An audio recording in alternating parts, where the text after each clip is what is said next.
Hello dear student, welcome. तो अभी next topic बहुत इंपॉर्टेंट है, वो है प्री शिपमेंट और एक है पोस्ट शिपमेंट। दोनों का भी फीचर्स डिस्टिंक्टली हमारा कवर हो जाएगा, ठीक है। तो प्री मतलब होता है, शिपमेंट मतलब गुड्स को जब हम लोग एक्सपोर्ट करते हैं। प्री मतलब एक्सपोर्ट करने से पहले प्री, और पोस्ट मतलब जब शिपमेंट हो गया है तो गुड्स हम अभी क्या बोलते हैं, रेडी हो गया, राइट। तो इसमें क्या फ़र्क है दोनों में। तो अभी एकदम मस्त में ना डिटेल में अच्छे से स्टार्ट करते हैं, राइट।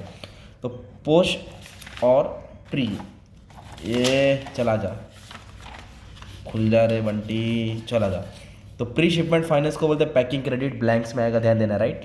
तो इट इज़ अ प्रोवाइड, कौन देता है, कमर्शियल बैंक देता है। किसको देता है, एक्सपोर्टर के देता है, ताकि शिपमेंट के पहले जो भी ज़रूरत है उसको मिल जाए।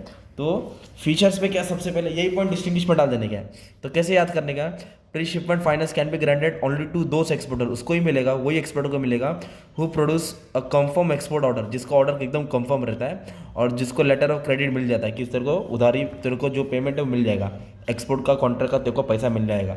तो उसको ये शिपमेंट का प्रोसेस मिलता है, वही बंदा एलिजिबल है ना।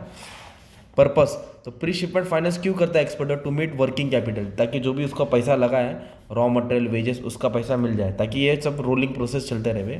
फिर डॉक्यूमेंट लगेगा ना यार, कुछ तो डॉक्यूमेंट लगेगा, Aadhaar card, PAN card, photo, I card college का, नहीं तो इसमें क्या लगता है, कंफर्म एक्सपोर्ट ऑर्डर, की जो तुमको ऑर्डर मिला वो कंफर्म है, नकली नहीं है भाई, झूठ नहीं है। लेटर ऑफ क्रेडिट रिसीव, जो लेटर ऑफ क्रेडिट है मतलब तुमको जो पैसा पेमेंट मिलने वाला है बाद में, वो भी कंफर्म होना चाहिए। और ईसीजीसी ने कंफर्मेशन आना चाहिए। ओके, तो ये 3 पॉइंट डाल देने का तुमको। Method of pre shipment finance, तो कैसे तुमको फाइनेंस मिलेगा, एक तो एक कैश पैकिंग क्रेडिट लोन, मतलब जो तुम्हारा पैकिंग चार्जेस उसका लोन मिलेगा। हाइपोथेटिकेशन, मतलब जो एसेट सामने वाला यूज़ कर रहा है, अगर उसका पेमेंट नहीं हुआ तो वो सामने वाला प्रॉपर्टी को खरीद लेगा। प्लेज मतलब गिरवी रख लेगा, उसके बदले पैसा ले लेगा, राइट। ये सब का प्री शिपमेंट का फाइनेंस होता है। अमाउंट ऑफ पैकिंग क्रेडिट मतलब कितना रुपया, ओके। तो amount of packing credit depends on the amount of export order, कितने रुपए का माल एक्सपोर्ट ऑर्डर किया है। द बैंक में also consider export incentive रिसीवल, duty drawback में मिलेगा उसको, जितना उसने एक्सपोर्ट करेगा उसकी हद तक उसको थोड़ा बहुत अमाउंट रिफंड होएगा। तो अमाउंट ऑफ पैकिंग डिपेंड किस पे करता है, जितने का माल है। पैकिंग क्रेडिट, तो कितना दिन का क्रेडिट मिलता है, 90 दिन का। कितना दिन का मिलता है, 90। और कमर्शियल बैंक ज़्यादा से ज़्यादा 170 देता है, और कम से कम कितना, 90 दिन का देता है, राइट। 90 दिन याद रखने का है, किसमें, प्री शिपमेंट में।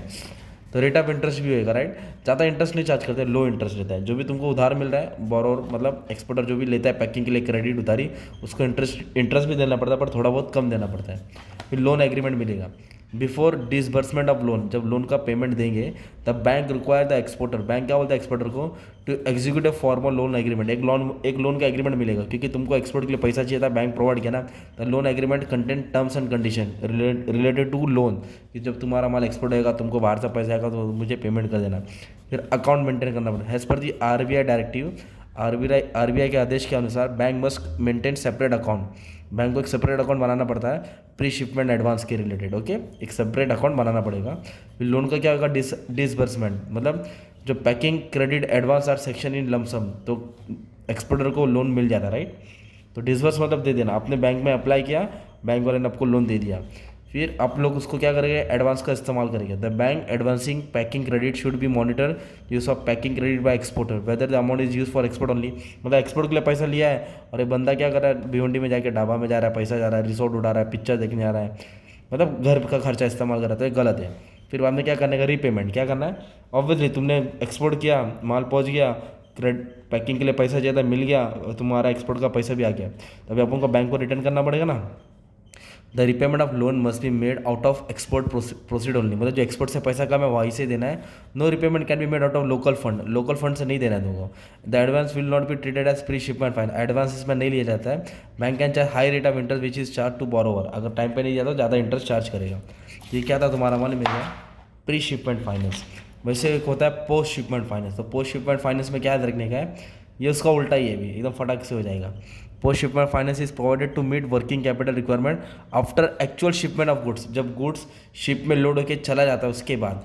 It bridge the financial gap, पैसे का gap between date of shipment and actual receive, मतलब कैसे एक्सपोर्टर ने माल तो बेच दिया है पर पैसा थोड़ी कल आता, थोड़ा टाइम लगता है ना, तो जो गैप होता है ना, वो गैप का जो लेन देन होता है ना, जो ज़रूरत होता है ना, उसको बोलते हैं पोस्ट शिपमेंट। तो ये किसको एलिजिबिलिटी है, वो एज एक्सपोर्ट डॉक्यूमेंट इन इस name attested by the custom, कि वो बंदा माल एक्सपोर्ट करने के लिए रेडी है और उसके पास कस्टम का पूरा डॉक्यूमेंट है। क्यों करता है ये, पोस्ट शिपमेंट फाइनेंस क्यों लेता है, ताकि वर्किंग कैपिटल मिल जाए, ताकि रियलाइजेशन ऑफ एक्सपोर्ट का पैसा आ जाए, एक्सपोर्ट का पैसा आ जाना चाहिए, ठीक है।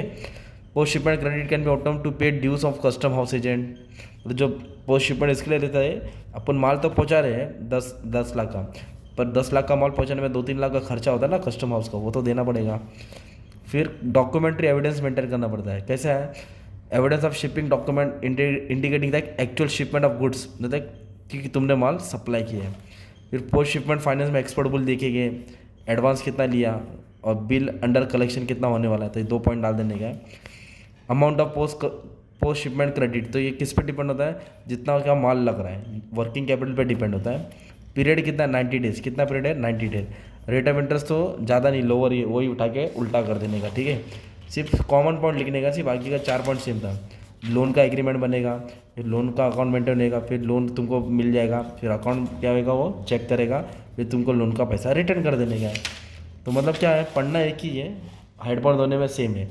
अगर डिस्टिंग्विश में आ गया तो सेम हेड पॉइंट डाल के तुम्हारा डिस्टिंग्विश भी तैयार हो जाएगा। इसलिए डिस्टिंग्विश की जगह पे ये फीचर्स पढ़ा दिया ताकि अच्छे से तुम्हारा आंसर कवर हो जाएगा, ठीक है। तो पहला वाला ही पढ़ना अच्छे से, दूसरा वाले को उल्टा कर देने का है ना। इसमें क्या के लिए लोन मिलता है? पेमेंट और रॉ मटेरियल, तो वर्किंग कैपिटल के लिए ना। इसमें क्या है, एक्सपोर्ट कंफर्म होना चाहिए, उधर डॉक्यूमेंट वर्ड याद रखने का है। प्री मतलब पहला, पोस्ट बोले तो बाद में फाइनेंस, ठीक है। Thank you very much and all the best for exam.